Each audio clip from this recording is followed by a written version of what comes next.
It's in the buckwheat family. Okay, so it's I don't know any buckwheats that aren't edible. So it's a very, very edible family, high edibility, some medicine, and I don't know any poisonous buckwheat. So it's a very safe family to play with and work with in terms of getting food and medicine.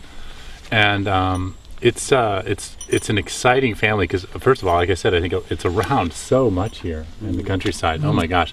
And I blew several people's minds at the college last year by making lasagna with this. And what I think about it, you know, especially as we get turned on and more to wild foods, we want to like share it with our family and friends. And I just, as a warning, I want to say is to, you know, entice them. Don't overwhelm them, you know, because they come in and you just hand them a bowl full of leaves that are intense in flavor and nothing they've ever related to. They're going to just walk out and think you're a loony. If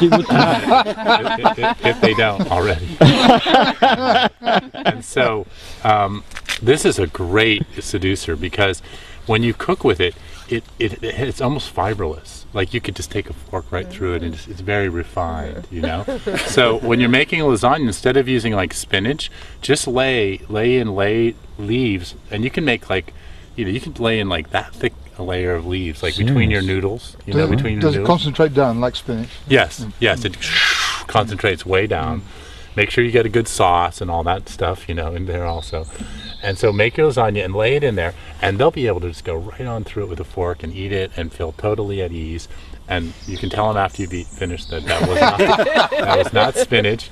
And what's exciting about it is that it's really good for you. It's really nutritious.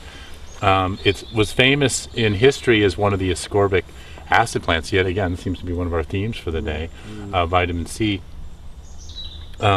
This was used to treat scurvy and helped heal scurvy. So it had a lot of uses in that way. I'm not using a very good example of all eaten up. Obviously, the bugs and slugs like it a lot too. And so I like to eat it a lot. I put it in pot herbs and cook with it a lot. And it breaks down really fast and it's very easy to eat. So the leaves of this one, and then there's other species of dock that are around. There's big broadleaf ones, and then there's yellow dock, and so the leaves are really edible. And just bring them in, and you can definitely make teas out of them to make a nice sort of slightly. You can taste the ascorbic acid come into solution and flavorful. They make you know, in terms of a tea mix. Yeah, it's a nice one. It's very, in terms of urban foraging and stuff, great one to bring in.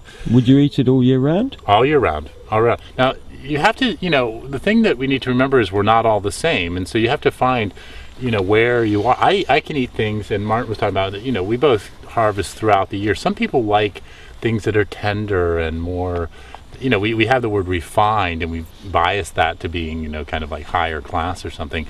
But I think of it as just having a narrower jawline, you know, so you don't, in terms of Ayurveda, you know, there's Vata, Pitta, Kapha, and a Vata person is a thin-boned, small carriage kind of mouth and body. And a Kapha is more like a cow, you know, like I'm more of a Kapha, big jaw, big wrists, big eyes, big tongue. And so, you know, so you just got to find what kind of body you have and what, you know, how you are in terms of processing things. And this is one that you can, you know, blend up. Pesto is not a recipe. Pesto is a whole genre.